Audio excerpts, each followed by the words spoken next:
देख रहे हैं आप, मैं हूं आपके साथ पल्लवी राजपूत। कोरोना की स्थिति दिल्ली में काफी बेकाबू। खबरनामा, खबर से असर तक।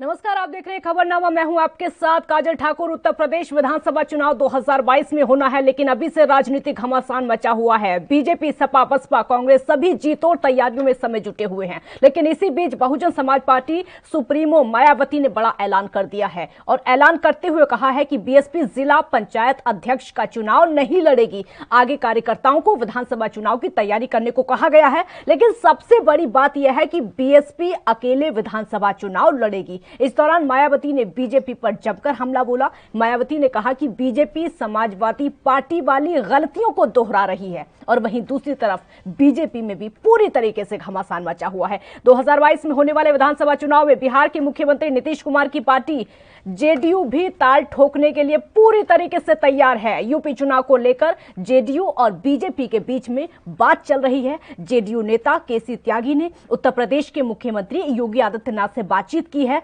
केसी त्यागी ने कहा है कि उत्तर प्रदेश में हम पहले भी एनडीए का हिस्सा रहे हैं, वहां हमारे विधायक, सांसद और मंत्री रहे हैं। 2017 के चुनाव में भी हम पूरी तरह से तैयार हैं, लेकिन पार्टी में सर्वसहमति के बाद हमने ना लड़ने का निर्णय पहले लिया था। इसका फायदा बीजेपी को मिला।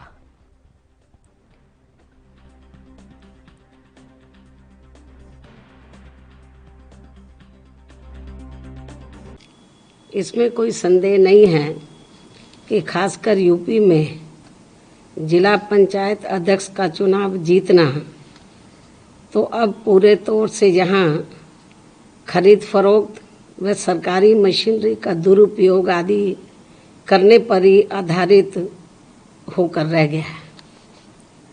इस मामले में अब बीजेपी भी वही तौर तरीके व शैली आदि अपना रही है जो पूर्व में समाजवादी पार्टी भी अपनी सरकार के दौरान अपनाती रही है, जिसकी एक ये भी खास वजह थी कि जिसके कारण हमारी पार्टी को सन 1995 में सपा सरकार से अलग होना पड़ा था और इसको लेकर उस समय सभी पार्टियां काफ़ी चिंतित भी थी। लेकिन दुख की बात यह है कि अब वही गलती बीजेपी भी इस चुनाव में दोहरा रही है, जिससे यहाँ लोकतंत्र की जड़ें भी काफ़ी कमज़ोर हो रही।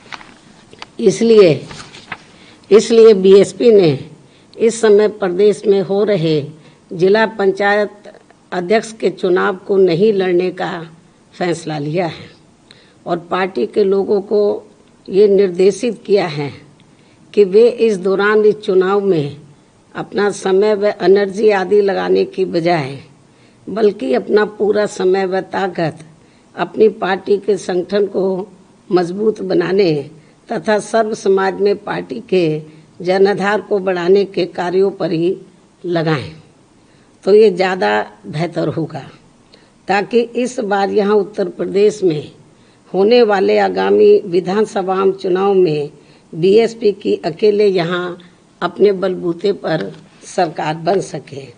और हमें इस बात की भी जानकारी है कि जब बीएसपी की यहाँ सरकार बन जाएगी तो तब प्रदेश के अधिकांश जिला पंचायत अध्यक्ष खुद ही बीएसपी में शामिल हो जाएंगे, क्योंकि ये लोग सत्ता के बिना कतई भी नहीं चलती हूँ कि यदि हमें ऐसा लगता कि ये चुनाव निष्पक्ष होने वाला है तो फिर हमारी पार्टी ये चुनाव जरूर लड़ती और हमारे काफ़ी जिला पंचायत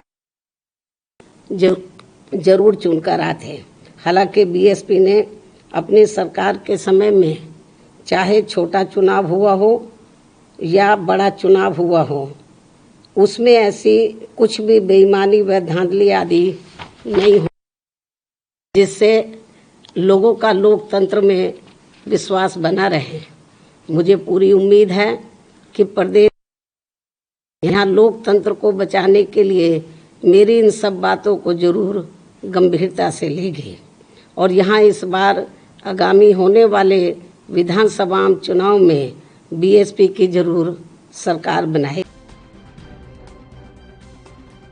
साथ बीत चुकी है। 2022 को लेकर तैयारियां इस समय चल रही हैं। सभी पार्टियां अपनी अपनी तैयारियों में जुटी हुई हैं। बीजेपी, कांग्रेस, सपा और बसपा। मायावती ने बड़ा ऐलान आज कर दिया है कि वो जिला पंचायत का चुनाव नहीं लड़ेंगी, यानी सिर्फ अब सीधे जो तैयारी है वो विधानसभा चुनाव की तैयारी है। जो सीधे तैयारी है वो 2022 की तैयारी बीएसपी की तरफ से है और साथ ही सरकार बनाने का दावा कर दिया है। लेकिन वहीं जो दूसरी तरफ घमासान चल रहा है वो उस चीज को लेकर कि बीजेपी और जेडीयू एक साथ उत्तर प्रदेश में चुनाव लड़ सकती हैं।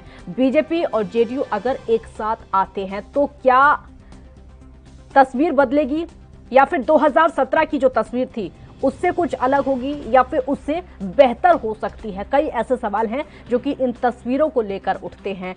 अगर जेडीयू इलेक्शन लड़ती है उत्तर प्रदेश में तो क्या बीजेपी की चिंता बढ़ेगी या फिर सियासी तौर पर फायदा बीजेपी को होगा? क्योंकि जेडीयू अभी जमीन तलाशने की कोशिश कर रही है। भले ही बिहार में सरकार है, भले ही वहां की पार्टी है, सरकार कई बार बन चुकी है, लेकिन उत्तर प्रदेश में अगर एंट्री होती है तो जाहिर सी बात है कि सियासी जमीन तलाशने की कोशिश जेडीयू की तरफ से यहां पर की जाएगी। हालांकि इससे पहले भी उत्तर प्रदेश के चुनाव होते रहे हैं। जेडीयू ने बीजेपी का साथ दिया है, साथ देने की कई बार बात भी कही है। हालांकि पहले चुनाव की बात करें तो साथ देने की बात कही गई थी, लेकिन इलेक्शन के टाइम पर पीछे हट गए थे। अगर अब दोनों पार्टियां साथ में आती हैं तो अन्य पार्टियों को किस तरीके की टक्कर दे पाएंगे? क्योंकि कड़ी जो टक्कर है वो बसपा, सपा और कांग्रेस, सीधी टक्कर इस समय दिखाई दे रही है। भले कांग्रेस की बात कर ले, जितिन प्रसाद बीजेपी में आ गए हों, ब्राह्मण चेहरा बीजेपी का एक बीजेपी के तौर पर बनकर उभर रहे हो, लेकिन कांग्रेस के पास अभी चेहरे हैं, सपा के पास भी मजबूती है, क्योंकि समाजवादी पार्टी की जो तैयारी है वो छोटे छोटे दलों से गठबंधन करने की तैयारी है। इस बार अखिलेश यादव का साफ कहना है कि किसी भी बड़े दल से गठबंधन नहीं किया जाएगा, छोटे छोटे दलों से गठबंधन करके वो उत्तर प्रदेश का इलेक्शन लड़ेंगे। कई इसमें पार्टियां हैं, कई सारी पार्टियां हैं। हालांकि बीजेपी को लेकर भी कई निषाद पार्टी की बात सामने आई थी। निषाद पार्टी ने बीजेपी से कहा था कि अगर डिप्टी सीएम उनकी पार्टी का बनाया जाएगा तो गठबंधन और ज्यादा अच्छा हो जाएगा, क्योंकि उनका दावा यह था कि उनके समुदाय के जो लोग हैं, उनके समुदाय के जो वोट हैं वो कई फीसदी तक अपने पक्ष में लाए जा सकते हैं। ये निषाद पार्टी का दावा था, लेकिन निषाद पार्टी की अटकलें अभी थोड़ी सी पीछे हट गई है। अभी जेडीयू आगे आ गई है।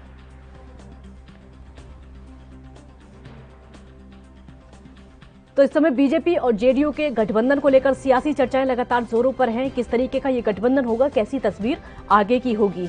कमल, हाथी, साइकिल या फिर पंजा, ये सीधी टक्कर उत्तर प्रदेश चुनाव के लिए साफ तौर पर दिखाई दे रही है।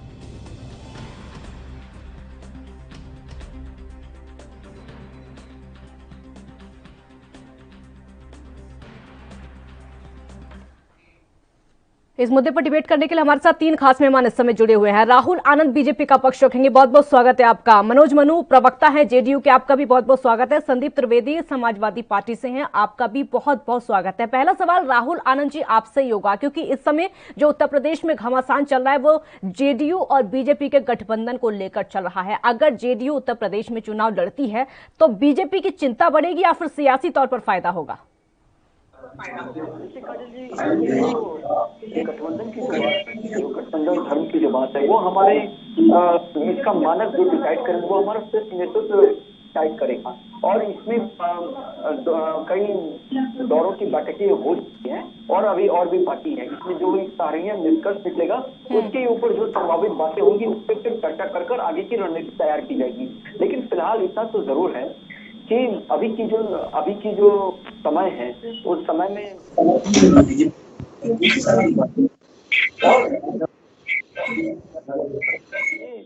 वहाँ की जनता भी अस्वस्थ है। आपकी आवाज नहीं आ रही है। मेरा अगला सवाल मनोज मनु जी आपसे होगा, क्योंकि जेडीयू इलेक्शन लड़ने की तैयारी कर रही है। बिहार की जो स्थिति है वो एकदम अलग है, उत्तर प्रदेश की जो स्थिति आती है वो एकदम अलग हो जाती है। यहाँ पर सियासी जमीन तलाशने की कोशिश भी की जाएगी। आपका मकसद क्या है? देखिए काजल जी, सभी राजनीतिक दलों की अपनी अपनी नियम होते हैं अपने अपने उनके पैठ के लिए होते हैं। हमने इसके पूर्व भी भाजपा के साथ कई अन्य प्रदेशों में भी चुनाव हुए हैं, तो हमने चुनाव लड़ा, अलग अलग लड़ा है। और हर पार्टी चाहती है कि वोट बैंक सभी प्रदेशों में बढ़े, जिससे कि चुनाव आयोग के द्वारा उनके वोटों की गिनती। लेकिन हम बिहार में उनके साथ हैं या दूसरे जगह पर भी उनसे बात चलेगी। हो सकता है कि आपस में फिर गठबंधन भी हो सकता है। अब ये जदयू के और भारतीय जनता पार्टी के अभी स्पष्ट नहीं है क्या मनोज जी? अभी ये स्पष्ट नहीं है मनोज जी, अभी ये स्पष्ट नहीं है कि गठबंधन में आप चुनाव लड़ेंगे या फिर अकेले लड़ेंगे? अभी तक ये स्पष्ट नहीं हो पाया क्या? नहीं, अभी कहाँ से हो पाया? अभी तो कोई कल 1 महीने के बाद थोड़े इलेक्शन है। पार्टी ने निर्णय लिया है कि अब इस निर्णय से पार्टी के सीनियर नेताओं भी एनडीए के नेताओं, भाजपा के नेताओं से बात करेंगे। हो सकता है कि दोनों नेताओं के आपस में बैठने के बाद कोई सोल्यूशन भी हो सकता है। लेकिन इतना तय है कि हम चुनाव उत्तर प्रदेश में लड़ेंगे और जहां भी चुनाव होगी हम अपनी पार्टी की ताकत को बढ़ाने के लिए हम चुनाव में जरूर भाग लेंगे। चलिए, मेरा अगला सवाल आपसे पूछूंगी मैं कि अगर गठबंधन में लड़ेंगे तब तो जाहिर सी बात है बीजेपी को फायदा होगा, अगर आप अकेले लड़ते हैं तो शायद नुकसान हो सकता। सवाल आपसे पूछूंगी, लेकिन संदीप त्रिवेदी जी, आपसे सवाल मेरा ये होगा, अखिलेश यादव छोटे छोटे दलों के साथ में गठबंधन करके इलेक्शन लड़ने की तैयारी कर रहे हैं, कहां तक ये तैयारी पहुंची?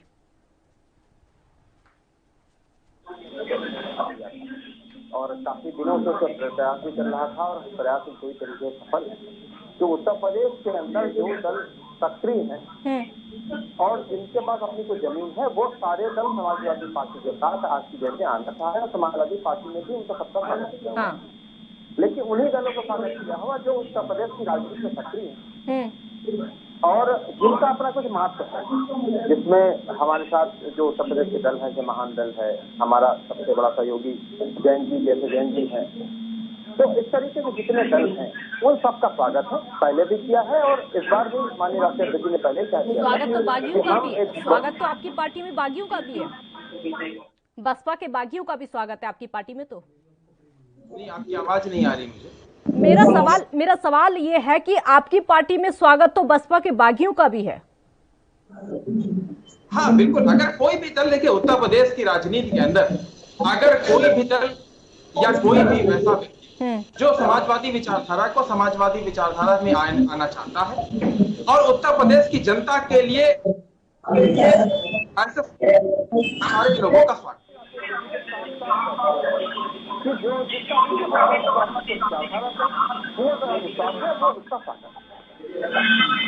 ठीक है राहुल जी, अगला सवाल मेरा आपसे होगा और सवाल वही होगा क्योंकि पहले आपकी आवाज नहीं आ रही थी। गठबंधन की बातें चल रही है, जेडीयू के साथ आप उत्तर प्रदेश में चुनाव लड़ सकते हैं।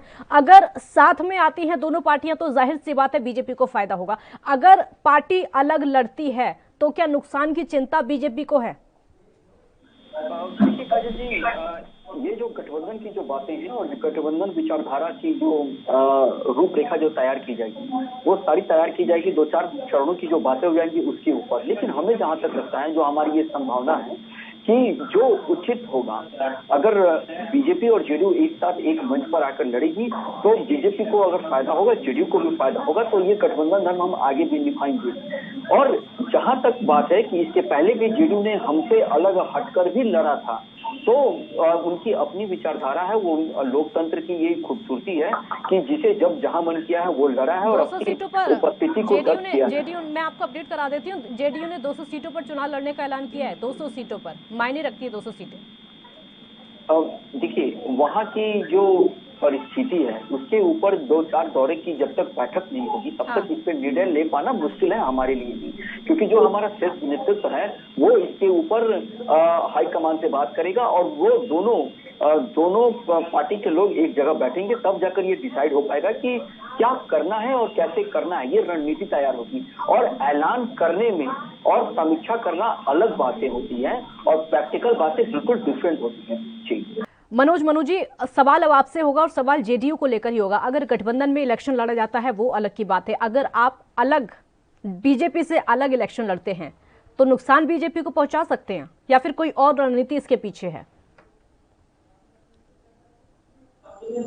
आज उत्तर प्रदेश में बात उठी है, इसके पूर्व भी कई प्रदेशों में हम चुनाव लड़े हैं भाजपा से अलग होकर भी, लेकिन हमारी पार्टी की सबसे यही एक खासियत भी है, वो पहले प्रयास भी करती है कि जो भी गठबंधन के साथ हमारा है उनके साथ हम गठबंधन में शामिल हों और वहाँ चुनाव लड़ें। सीट की कोई बात नहीं है, जब गठबंधन में बातचीत होती है तो सीटों का हिसाब किताब होता है। देखिए, पूर्वी उत्तर प्रदेश के इलाके और दक्षिण तरफ के इस इलाकों में हमारी एक बैठ भी है और संख्या भी है, तो उस हिसाब से हम वहाँ काम भी किए हैं और काम का फल में है। तो हम चाहेंगे कि अब इसका फैसला हम और या कोई भाजपा के प्रवक्ता जो यहाँ बैठे हैं वो नहीं कर सकते हैं। हमारा प्रयास रहेगा कि हमारा भाजपा नेतृत्व के साथ गठबंधन हो और उनके साथ हो, हम वहाँ चुनाव लड़ें। लेकिन ये तय है कि हम उत्तर प्रदेश में चुनाव लड़ेंगे। अभी हमने घोषणा किया है कि 200 सीटों को निशान लिया है और आगे अब देखिए सीटों की संख्या कम भी हो सकती है। अब उन लोगों से जो वहाँ के इकाई के लोग हैं उन लोगों से भी एक रिपोर्ट लिया जा रहा है, उसके बाद हम फैसला करेंगे। लेकिन ये फैसला तो तय है कि हम उत्तर प्रदेश में चुनाव लड़ेंगे, अब ये गठबंधन के साथ हो या बिना गठबंधन के साथ। ठीक है संदीप त्रिवेदी जी, अब तक जो आपकी टक्कर थी सीधे बीजेपी से थी, अगर बीजेपी और जेडीयू साथ में आ जाते हैं तो आपके लिए कड़ी चुनौती हो जाएगी, यहाँ पर कड़ी टक्कर।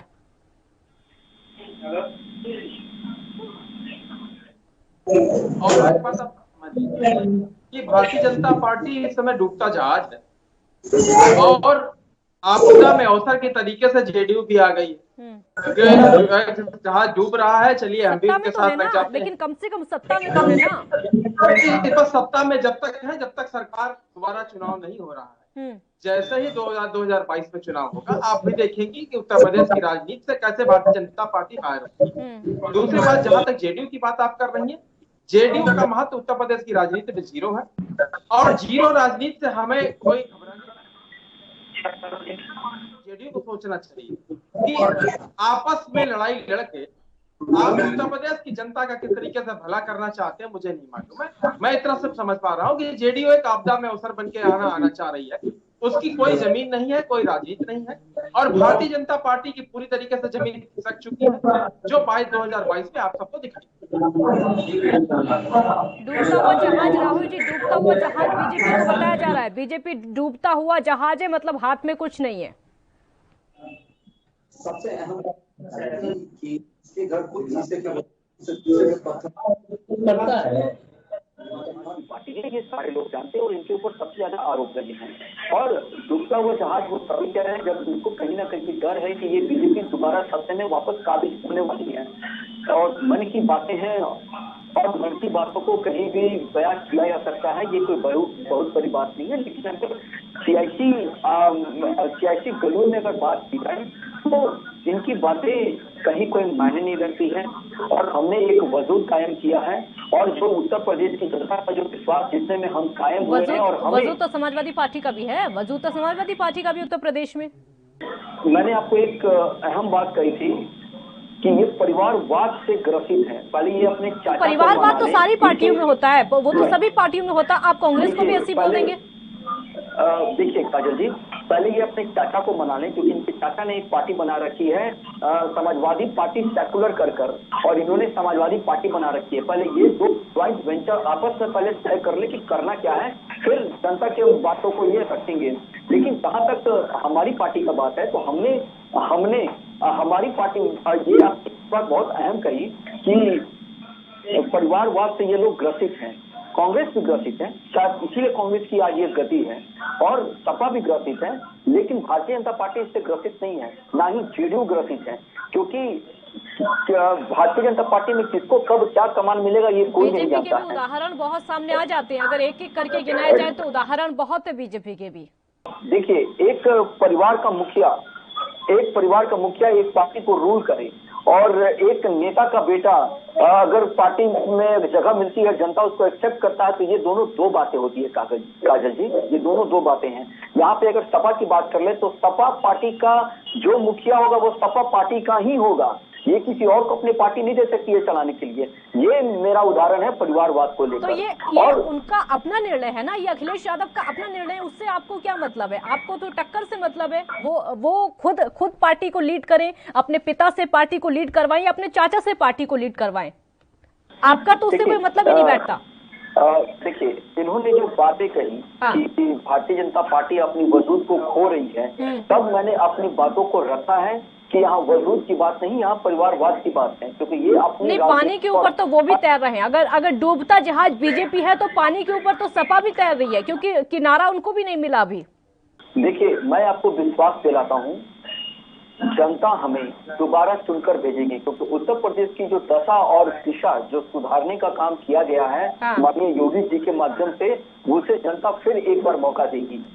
ये हमारा भरोसा है और ये जनता का। चलिए, एंटी इनकम्बेंसी को लेकर सवाल आपसे पूछूंगी, लेकिन मनोज जी, आपके लिए कहा यह जा रहा है कि जेडीयू आपदा में अवसर तलाश रही है। अब देखिए, कहने के लिए कोई आदमी कुछ कह सकता है, भारत एक लोकतंत्र है और यहाँ पर सभी को कुछ बोलने का अवसर है, लेकिन पार्टी का जब हम फैलाव करते हैं तो फैलाव चुनाव लड़ने के बाद ही हम अपने फैलाव कर सकते हैं। किस प्रदेश में हम चुनाव लड़े, वहाँ कितने परसेंटेज वोट आया, ये हमको देखना पड़ता है।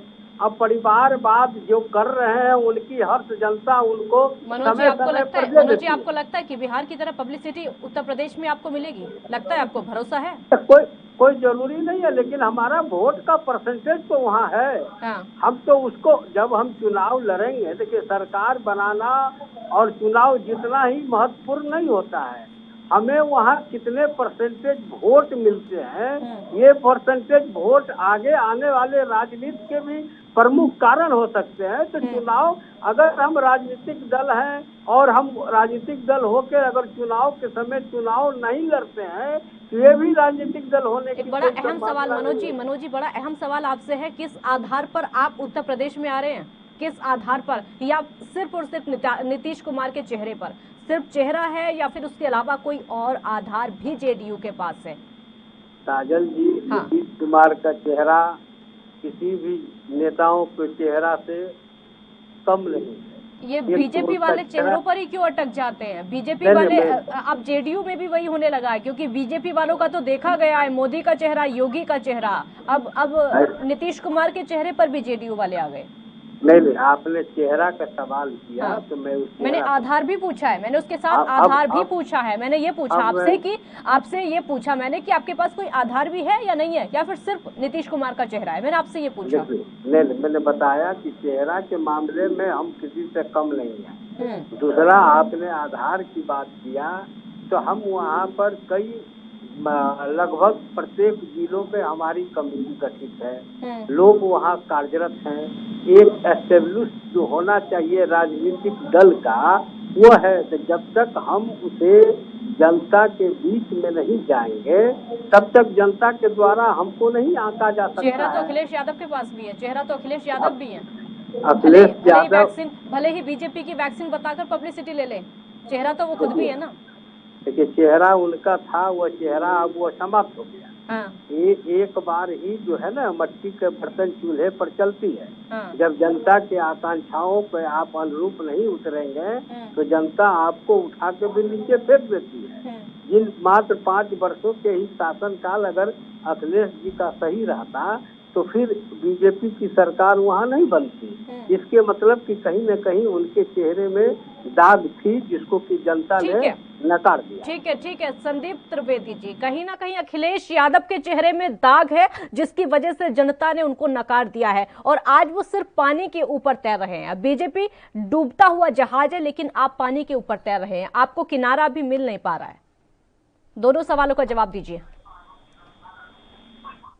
प्रदेश की राजनीति को इतना जानते हैं, न समझते हैं, न इनके पास कोई अपना वजूद है। उत्तर प्रदेश को लेकर बिहार में हो सकता है इनके पास कुछ हो, लेकिन उत्तर प्रदेश में कुछ भी नहीं। अभी पंचायत चुनाव 1 महीने पहले खत्म हुआ और उत्तर प्रदेश के पंचायत के चुनाव में 70% जो सीटें हैं वो समाजवादी पार्टी ने। ये 70% जनता है जिसने समाजवादी पार्टी को पंचायत के चुनाव में जिताया। ये यहां से निश्चित हो जाता है कि 2022 में समाजवादी पार्टी सरकार बना रही है और पूर्ण बहुमत के साथ। संजीव त्रिवेदी जी, चेहरों की टक्कर इस बार उत्तर प्रदेश में है, लेकिन समाजवादी पार्टी के पास तो सब कुछ है, नाम, काम और चेहरा तीनों है अखिलेश यादव के पास। तो बिल्कुल निश्चित रूप से हमारे पास बहुत परिपक्व राजनीति, बहुत परिपक्व चेहरा और सबसे अच्छी बात यह है कि साफ सुथरा विकास करने वाला 2012 से लेकर 2017 में उत्तर प्रदेश में जितना काम हुआ है उसका अगर 10% भी भारतीय जनता पार्टी ने किया हो तो आप स्वयं उसका आकलन कर सकते हैं। 1% भी काम नहीं हुआ है। काम के आधार 2012 काम के आधार पर चुनाव लड़ेंगे या फिर चेहरे पर, या फिर आप भी चेहरे पर नहीं, बिल्कुल हम काम के आधार पर चुनाव लड़ेंगे, चेहरे के आधार पर चुनाव नहीं लड़ेंगे। हम काम के आधार पर चुनाव लड़ेंगे। हमने काम किया है और वो काम जनता देखती है। हाँ। जितना काम हमने किया है ये आने वाले 20 साल भी काम नहीं कर सकते हैं, क्योंकि इनका उद्देश्य जनता को कभी लाभ देना, जनता को कभी विकास के मार्ग पे लाना नहीं है, बल्कि जनता को बरगलाकर, जनता से झूठ बोलकर किसी भी तरीके से सत्ता प्राप्त करना, ये इनका उद्देश्य है। लेकिन दुश्मन को कमजोर मत समझिए संदीप जी, दुश्मन को कमजोर मत समझिए। अगर दो पार्टियों की ताकत एक साथ आती है, ठीक है, ये झूठ बोलने में बहुत माहिर है, इनको मैं कमजोर समझता ही नहीं। मैं बिल्कुल जानता हूं कि ये सिर्फ जनता को, इनके पास सिर्फ जनता को बरगलाने के मुद्दे हैं, इनके पास कभी विकास के मुद्दे नहीं होते। अगर विकास उत्तर प्रदेश में किया हो तो बिल्कुल ये बता दें कि उत्तर प्रदेश में हमने ये काम, एक भी काम उत्तर प्रदेश में नहीं है। हमारे काम आप गिनते चले जाइए और जिले देखते चले जाइए, हर जिले में आपको वो काम मिलेगा जिसकी तारीफ आज भी जनता उत्तर प्रदेश में करती है। और इसी कारण से पंचायत के चुनाव में 70% सीटें समाजवादी पार्टी जीत के आई। संदीप त्रिवेदी जी, बुआ और बउआ की भी सीधी टक्कर है इस बार, सीधी टक्कर है, क्योंकि मायावती सीधे इस बार विधानसभा चुनाव की तैयारी कर रही हैं, जिला पंचायत छोड़ दिया है उन्होंने, उनकी सीधी टक्कर है, जवाब उनको भी देना होगा, नजर है वहां पर। ठीक है, उनका भी स्वागत है, वो भी लड़े आगे, लेकिन आप जानती है उत्तर प्रदेश में बहुजन समाज पार्टी पूर्णतः समाप्ति की ओर है, उनका कुछ वजूद बचा नहीं। ठीक है, राहुल जी कुछ बोलना चाह रहे, बोलिए। बता दूं कि हमने 4 साल में क्या किया है। जो सबसे बड़ी बात ये कहते थे कि मंदिर वहीं बनाएंगे, तारीख नहीं बताएंगे, जो इनका एक सवाल होता था, हर वक्त होता था, हमने उसको सबसे पहले सिद्ध किया है। और दूसरी बात है कि उन्होंने कहा, मैं आ रहा हूँ, बड़े भाई मेरी बात को आने दीजिए, मैं आ रहा हूँ, मंदिर सुनिए, मैं आ रहा हूँ कल की बात पे, मुझे बोलने दीजिए, फिर आप बोलिएगा, मुझे बोलने दीजिए, मुझे बोलने दीजिए, तो नहीं बोलने दिया जाएगा। सुनिए, मुझे बोलने दीजिए। देखिए, दूसरे के हक को नहीं मारते हैं, दूसरे के हक नहीं मारते हैं। आपने कहा था कि मंदिर का कोई वजूद नहीं है, आपने वोट बैंक की राजनीति की थी, हमने उसको खत्म किया है और सच्चाई है, हमने जो अपने मैनिफेस्टो में रखा था उसको हमने पूरा किया है, ये सच्चाई है। आप पढ़े लिखे हैं, आप वरिष्ठ हैं, और आप बीच में बोलेंगे तो फिर कैसे मैं अपनी बातों को कहूँगा। देखिए राहुल जी, वो मुद्दा था आपका, राहुल जी वो मुद्दा था आपका, वो मुद्दा था और हमेशा से रहा, वो चाहे केंद्र की सरकार बनी हो या फिर उत्तर प्रदेश की, मुद्दा था आपका, ये मत भूलिए। काजल जी, मुझे बोलने दिया जाए। हाँ बिल्कुल, बोलिए। बात ये है कि जो गुंडों का प्रदेश जो उत्तर प्रदेश को कहा जाता था, उसको योगी जी ने ठीक किया और इन्होंने कहा कि 1% भी काम नहीं किया। तो मैं इनको जरा बता दूं कि उत्तर प्रदेश के अंदर जो जितने इन्वेस्टमेंट आए हैं पहले कभी नहीं आते हैं। Ease of doing business ranking में भारत में दूसरा स्थान है उसका। देश की अर्थव्यवस्था में प्रति व्यक्ति आज दुगनी हुई। मेरी बात सुनिए, पहले 4 लाख से अधिक युवाओं को नौकरी दी गई।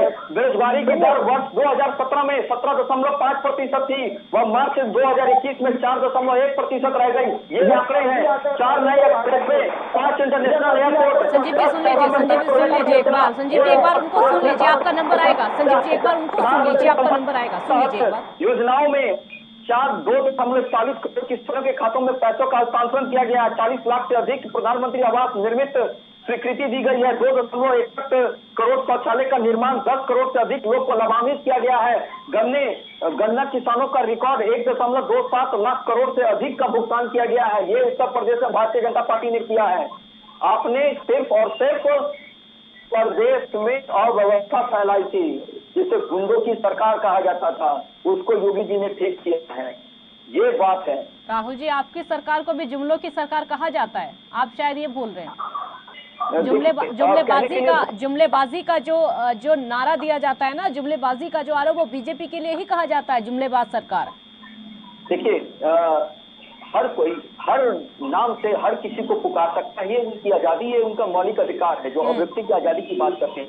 लेकिन मैंने तो ये आंकड़े गिनाए, ये आप भी पता कर सकते हैं, ये एक तथ्य है जो पेपर में प्रकाशित होते हैं। देखिए, ये पेपर में प्रकाशित होते हैं जिसमें क्या किया गया है, और ये लोकतंत्र का चौथा स्तंभ है जो लोगों तक अपनी बात को पहुंचाने में सक्षम होता है। आप अपने आंकड़े पेश करें। बिल्कुल राहुल जी, आप अपने आंकड़े पेश करें, लेकिन मैं भी आपको अपने आंकड़े बता देती हूँ। आपकी ही सरकार में युवा सड़क पर पकौड़े तलते हैं, ये आपकी ही सरकार में हुआ है। अब मैं थोड़ा इसमें बताना चाहूंगा, एमएसआई इकाई के तहत 1.80 करोड़ से अधिक लोगों को रोजगार दिया गया है। हाँ। मैं आपकी एक बात से जरूर सहमत हूँ कि बेरोजगारी की दर थोड़ी बढ़ी है, लेकिन वो किस परिस्थिति में बढ़ी है इसके ऊपर भी विचार करने। अब आप कोरोना काल मत लेकर आइए बीच में, कोरोना काल आप बिल्कुल मत लेकर आइए। अगर जब बेरोजगारी की बात आएगी तो कोरोना काल आएगा, क्योंकि इससे भारत ही नहीं, क्योंकि मैंने जो पकौड़े तलने वाला एग्जाम्पल आपको बताया वो कोरोना काल से पहले का है, उसको वक्त गुजर चुका है, उसको 2-3 साल गुजर चुके हैं, इसलिए कोरोना काल आप इस तरीके से बीच में मत लेकर आइए। अगर नहीं हो पाया है, रोजगार लोगों को नहीं मिल पाया है, तो हर चीज का ठीकरा कोरोना पर नहीं फोड़ा जा सकता ना। मैंने आपको एक बात कही थी, एमएसआई की बात कही थी, तो एमएसआई में 1.80 करोड़ से अधिक लोगों को रोजगार दिया गया था। ये उत्तर प्रदेश की बात है।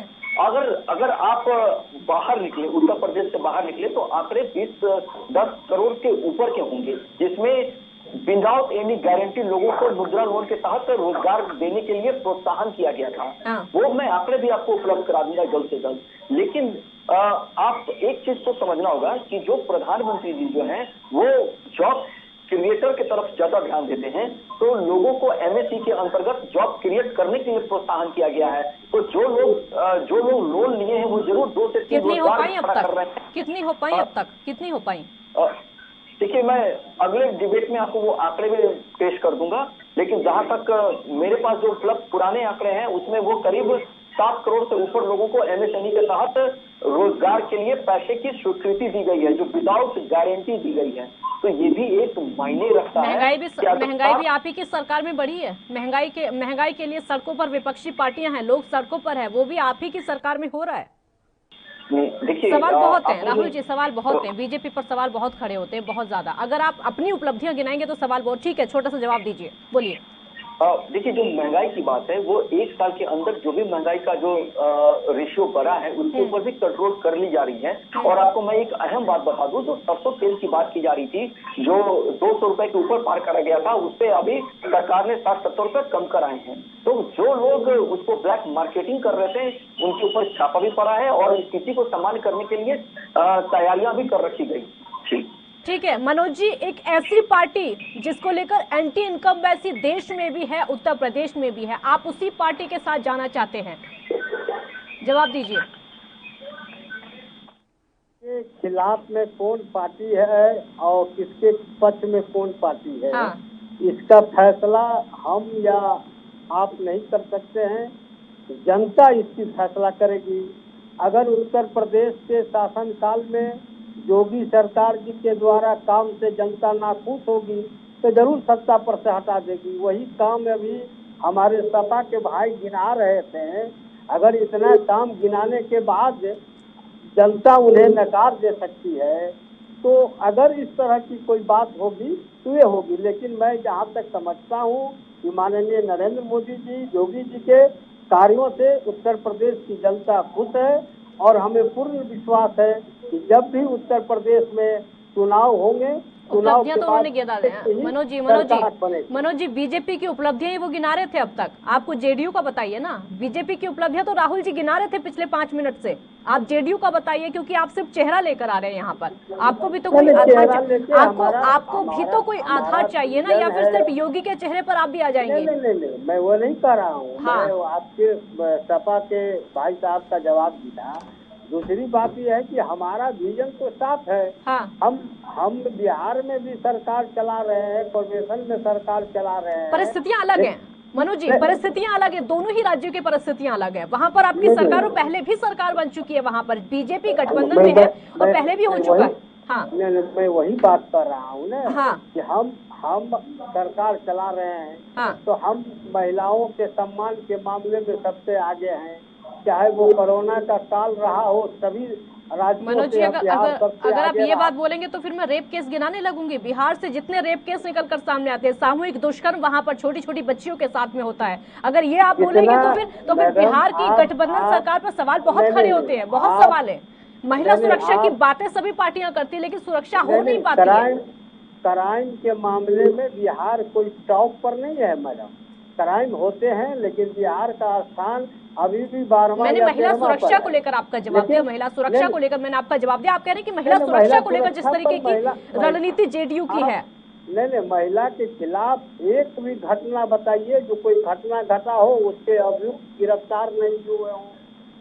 कोई भी घटना घटी है महिलाओं पर, सरकार ने पूरा उस पर एक्शन लिया है और उनके जो भी परिवारों को रोते हुए भी बिहार में देखा गया, परिवार को रोते हुए भी बिहार में देखा। खैर छोड़िए, बिहार पर नहीं जाते हैं क्योंकि बिहार पर बहुत कुछ है, वहां नहीं जाते हैं क्योंकि वहां बहुत कुछ हुआ है। महिला सुरक्षा की बातें तो सभी पार्टियां करती हैं, लेकिन हो नहीं पाता है। संजीव जी, टक्कर आपके सामने कड़ी है क्योंकि चेहरे की बात यहाँ पर आ जाती है। योगी का चेहरा, नीतीश कुमार का चेहरा, दो अगर बड़े चेहरे सामने आ जाते हैं तो अखिलेश यादव किस तरीके से उसका सामना करेंगे, क्या रणनीति आपको लेकर है? देखिए, एक बात समझिए, उत्तर प्रदेश में भारतीय जनता पार्टी अभी ये निर्धारित नहीं कर पा रही कि किसका चेहरा होगा। इनके मुख्यमंत्री कहते हैं योगी का चेहरा होगा, यानी योगी जी खुद कहते हैं कि मेरे चेहरे पर इलेक्शन होगा। उप मुख्यमंत्री कहते हैं कि चुनाव के बाद निर्णय होगा कि चेहरा कौन होगा। हाँ। इनके दूसरे कैबिनेट मिनिस्टर स्वामी प्रसाद मौर्य कहते हैं कि नहीं, ये तो संगठन बताएगा चेहरा कौन होगा। केंद्र सरकार कुछ और बताती है, आरएसएस कुछ और बताती है। अभी तक इन्होंने चेहरा निर्धारित नहीं कर पाए कि किसके चेहरे पर इलेक्शन होने वाला है। और शायद इसी कारण उत्तर प्रदेश में आज की डेट में उठापटक भारतीय जनता पार्टी के अंदर हो रही है। सब अपनी अपनी चलाना चाह रहे हैं। उसका कारण हो सकता है मिलाई हो या क्या हो, ये तो खुद समझ सकते हैं लोग, लेकिन चेहरा निर्धारित अभी तक नहीं कर पाए हैं। या तो भारतीय जनता पार्टी स्पष्ट कर दे कि चेहरा कौन। बंगाल का चेहरा इलेक्शन हुआ तो मोदी जी चेहरा थे वहां पे, बिहार का इलेक्शन हुआ तो मोदी जी चेहरा थे वहां पे, मध्य प्रदेश का इलेक्शन हुआ मोदी जी चेहरा थे वहां पे। उत्तर प्रदेश में कौन चेहरा होगा, ये भारतीय जनता पार्टी स्पष्ट कर दे कि कौन होने वाला है। उत्तर प्रदेश योगी जी के चेहरे पर इलेक्शन लड़ेगा कि मोदी जी के चेहरे पर इलेक्शन लड़ेगा, कि जिन्होंने काम किया पिछड़ों के लिए, जिनको बाद में इन्होंने तिरस्कृत करके निकाल दिया और अपना उप मुख्यमंत्री बनाया, ऐसे लोगों पे होगा। क्योंकि आज की डेट में अगर आप देखें उत्तर प्रदेश, जवाब दीजिए संजीव जी, ठीक है, आप गठबंधन पर आ जाइए, गठबंधन को लेकर जवाब दीजिए, क्योंकि अभी तक जो उत्तर प्रदेश में गठबंधन की चर्चाएं हैं वो सिर्फ समाजवादी पार्टी में चल रही हैं। देखिए, अभी बीजेपी का है, बीजेपी और जेडीयू का इनका कुछ फाइनल हो नहीं पाया है, कांग्रेस का अपना अलग ही चल रहा है। मायावती ने ऐलान कर दिया कि उनको अकेले इलेक्शन लड़ना है और मायावती की सरकार बनेगी क्योंकि बीएसपी सत्ता में काबिज होगी, ये मायावती का दावा है। अभी जो गठबंधन की चर्चाएं चल रही हैं वो सिर्फ समाजवादी पार्टी की चल रही हैं। आपने छोटे छोटे दलों के साथ में जाने का फैसला क्यों किया? बड़े दल के साथ जा सकते थे, क्योंकि दो लड़कों की जोड़ी तो हमने लास्ट देखी थी राहुल गांधी के साथ। बड़े दलों के साथ जाना ठीक नहीं होता है। छोटे दलों का अपना एक महत्व है। छोटे दल राजनीति में बहुत ज्यादा आगे आते हैं आने वाले समय। और माननीय राष्ट्रीय अध्यक्ष जी का, अखिलेश जी का भी कहना है कि छोटे दलों को मौका मिलना चाहिए, वरना छोटे दल बड़े दलों के सामने होने हो जाते हैं। मौके की बात शायद तब आई होगी जब कोई बड़ा दल नहीं मिला। मौके की बात शायद तब आई होगी जब कोई बड़ा दल नहीं मिला, ऐसा समझे? नहीं, ऐसा नहीं। हमने पहले माननीय राष्ट्रीय अध्यक्ष ने पहले क्या किया था कि किसी भी बड़े दल के साथ हम प्रबंधन नहीं करेंगे। समान विचारधारा के जितने भी हमारे दल हैं, जो समाजवादी विचारधारा को मानते हैं, ऐसे दलों के साथ उत्तर प्रदेश में हम 2022 तक कांग्रेस के साथ जाने का विकल्प इस बार क्यों नहीं रखा? कांग्रेस के साथ जाने का, क्योंकि प्रियंका गांधी है वहां पर, पूरी कमान प्रियंका गांधी ने संभाली हुई है, ये विकल्प क्यों नहीं रखा आप लोगों ने? देखिए, कांग्रेस की अपनी अलग विचारधारा, हमारी एक अपनी अलग विचारधारा। अगर हमारी विचारधारा में कांग्रेस शामिल होना चाहे तो उसका स्वागत, लेकिन अगर कांग्रेस अपनी विचारधारा चलाती है तो हम ऐसे दलों के साथ नहीं रहेंगे। उनका अपना अलग राजनीतिक अस्तित्व है, अलग राजनीतिक महत्व है। बहुजन समाज पार्टी का अलग अपना राजनीतिक महत्व है, उनकी अलग विचारधारा है। इसलिए हम उनको अपने साथ लेके नहीं, हम छोटे दलों को लेके चलते हैं। और उत्तर प्रदेश का हर छोटा दल आज समाजवादी पार्टी की तरफ देख भी रहा है और समाजवादी पार्टी के साथ जुड़ भी रहा है। ठीक है राहुल जी, एंटी इनकम्बेंसी को लेकर सवाल आपसे है, क्योंकि उत्तर प्रदेश में एंटी इनकम्बेंसी भी है, उसके बावजूद दोबारा से सत्ता बनाने की चुनौती बहुत बड़ी हो जाती है। देखिए काजल जी, विपक्ष का काम है किसी प्रकार से दुष्प्रचार करना, और जहां तक एंटी इनकम्बेंसी की बात है तो ये उन्होंने एक माहौल बनाने का प्रयास किया है, लेकिन उस माहौल में वो सक्सेस नहीं होने वाले हैं। मैं आपको इसका उदाहरण भी दे देता हूँ। काजल जी, जिनको चुनाव हारने का डर होता है वो ज्यादातर अविश्वास फैलाने का काम करते हैं, लेकिन भारतीय जनता पार्टी अपने विचार और अपने कार्यों के बल पे ही लोगों के बीच में खड़ी है। जिस प्रकार से सपा के बड़े भाई बोल रहे थे कि इन्होंने काम कोई किया लेकिन सीएम किसी और को बना दिया, तो ये संगठन डिसाइड करता है और हमारे लिए संगठन ही सब कुछ होता है। हमें हर किसी को मौका मिलता, हमने सबको आदर दिया है। और रही बात अगर जातीयता को लेकर राजनीति करने की, तो ये समाजवादी पार्टी के लोग ज्यादा करते हैं और अन्य पार्टी के लोग ज्यादा इस पर ध्यान देते हैं। हमने अपनी विचारधारा को सिर्फ और सिर्फ जनता के बीच में रखा है और हम अभी भी जनता के बीच में उन्हीं कार्यों को और उन्हीं अवसरों को गिनाएंगे कि हमने क्या क्या किया है और क्या क्या करेंगे और उत्तर प्रदेश को कहां से कहां ले जाएंगे। क्योंकि जिस प्रकार से उत्तर प्रदेश में वो कुछ नामी लोगों को पुलिस छूने से डरती थी, उनको भारतीय जनता पार्टी ने छूकर जेल में डाला है। तो ये पता चलता है कि कानून का राज जो स्थापित किया गया है वो करने की इच्छा शक्ति होनी चाहिए, और हमने वही किया है और उत्तर प्रदेश को आने वाले समय में और विकास की मुख्य धारा से जोड़ेंगे। जी,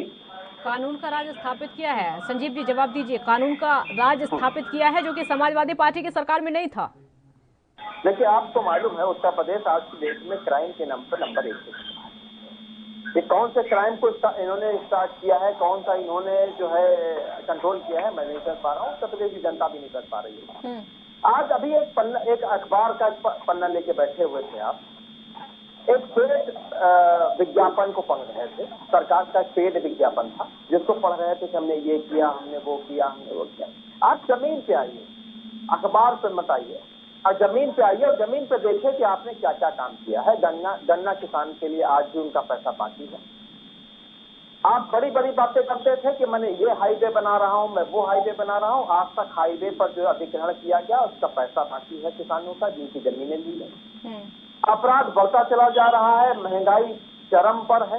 डीजल कहाँ पहुंच गया कोई चिंता नहीं, पेट्रोल कहाँ पहुंच गया कोई चिंता नहीं है। युवा आज के लिए बेहाल है उत्तर प्रदेश का। 75 लाख नौकरियां प्रतिवर्ष का दावा करते थे और पिछले साल आपने 1 लाख नौकरियां भी नहीं दी। किस तरीके से लाना चाह रहे हैं मुझे समझ में नहीं आ रहा है कि ये उत्तर प्रदेश के लोगों को बरगलाकर बहलाकर वोट तो ले लेते हैं, लेकिन उसके बाद जब काम करने का नंबर आता है तो ये काम नहीं करना चाहते हैं। दूसरी बात, एक बात और समझ लीजिए कि 2017 का आप इनका ही मैनिफेस्टो उठा के देख लीजिए।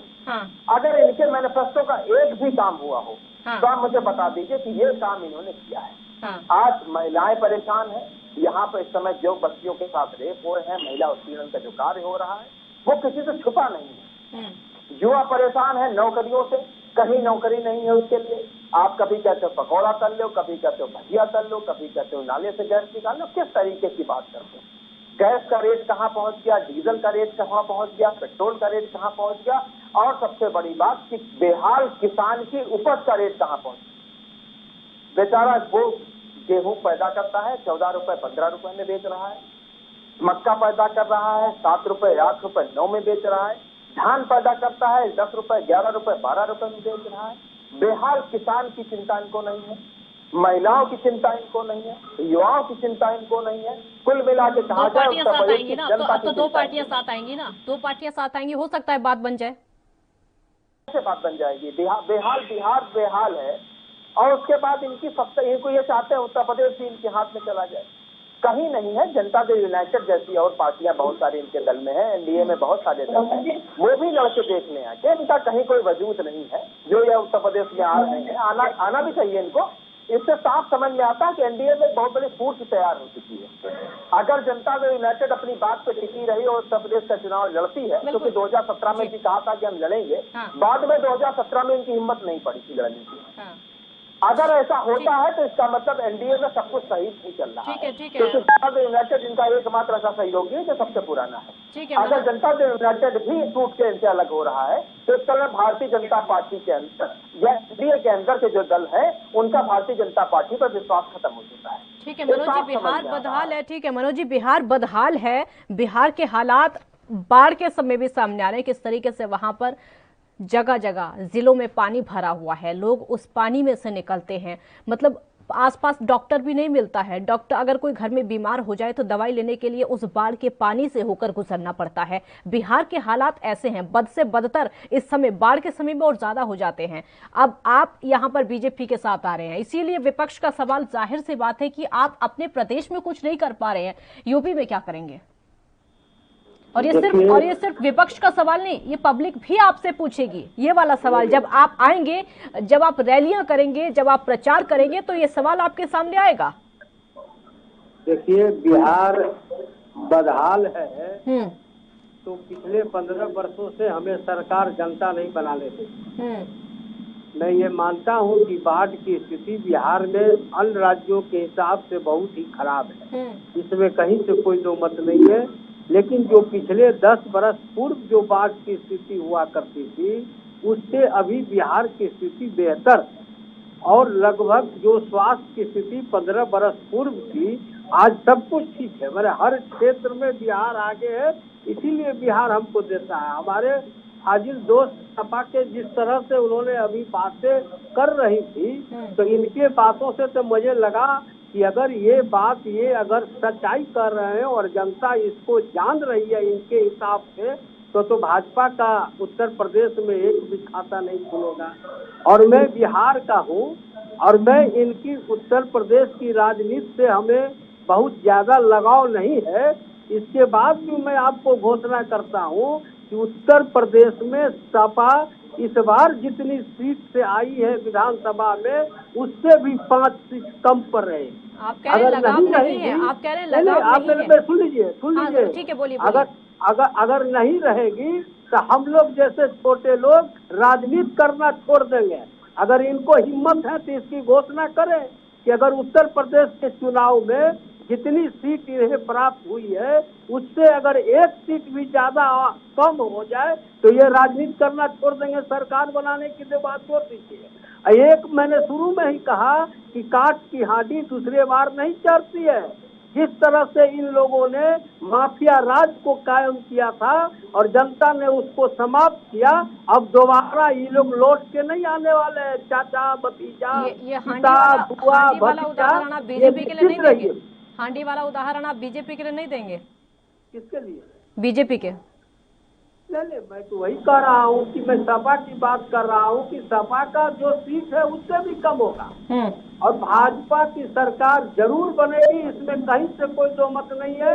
हम अगर अकेले चुनाव लड़ते हैं तो भी, हम अगर उनके साथ लड़ते हैं तो उनके साथ करेंगे तो उसकी सीट की संख्या ज्यादा होगी। अब ये राष्ट्रीय नेतृत्व फैसला कर सकता है, इस पर मैं नहीं बोल सकता हूँ। ये अपना जिस तरह से है वो अपना बोलते रहे, फिर इनसे हम चुनाव के बाद आप ही के चैनल से इनसे हम बात कर लें। चलिए बात करेंगे, लेकिन एक चीज आपने बोली उस पर मुझे जवाब चाहिए। आपने बोला कि उत्तर प्रदेश से आपको लगाव नहीं है। अगर लगाव नहीं है तो फिर इलेक्शन क्यों लड़ना वहां जाकर? नहीं, मैंने कहा कि हमको उस वहाँ की राजनीति की उतनी जानकारी नहीं है, लगाव नहीं है। मैं एक पार्टी का एक सिपाही हूँ, मैं सचिव हूँ प्रदेश का, मैं उत्तर प्रदेश के प्रभार में नहीं रहा हूँ।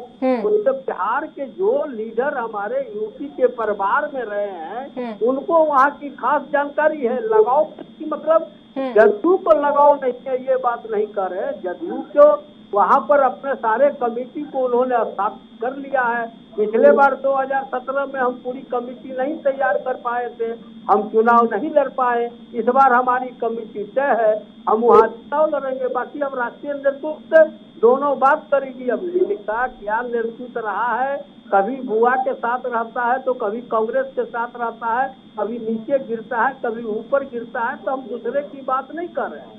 लेकिन इतना तय कर रहे हैं कि जितना इन्होंने गिनाया, हाँ। अगर वह उत्तर प्रदेश में सही होगा तो भारतीय जनता पार्टी को एक सीट भी नहीं मिलेगा। चलिए देखते हैं किसको कितनी सीटें मिलेंगी, देखते हैं किसको कितनी सीटें मिलेंगी। बहुत शुक्रिया आप तीनों का हमारे साथ जुड़ने के लिए, बहुत बहुत शुक्रिया, क्योंकि समय की कमी है। बिगुल पहले ही पार्टियों में बच चुका है और घमासान भी पूरी तरीके से मचा हुआ है, लेकिन इस बार जिस तरीके की तस्वीरें सामने आ रही, इतना तो तय है कि लड़ाई चेहरे की होगी, चाहे वो इधर योगी का चेहरा हो, उधर से नीतीश कुमार का चेहरा और अखिलेश यादव, मायावती। लेकिन वक्त बताएगा सरकार किसकी बनेगी। बहुत शुक्रिया आपका, देखते रहिए ANB न्यूज। नमस्कार।